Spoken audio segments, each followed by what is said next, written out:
Assalamualaikum warahmatullahi wabarakatuh. Sayyidul Mursalin sallallahu alaihi wasallam Mohila Madrasa Barakah Hadigun Satpur.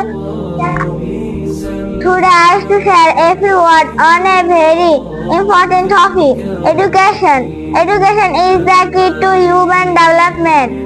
It is not merely about passing exam of reading books, rather it shapes character. Our beloved Prophet Muhammad sallallahu alaihi wasallam said, "Qala Nabi sallallahu alaihi wasallam hadith sharif, talabul ilmi faridatun ala kulli muslim." Seeking knowledge is obligatory upon every Muslim, male and female.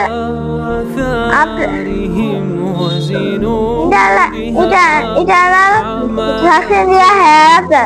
Therefore, we should strive to seek knowledge, to teach knowledge, and to spread knowledge. In society, no nation can truly progress without education.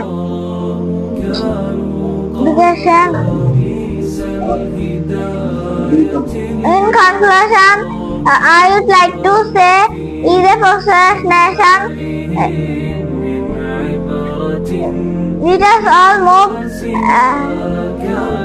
for our country, for our country. Assalamualaikum warahmatullahi wabarakatuh.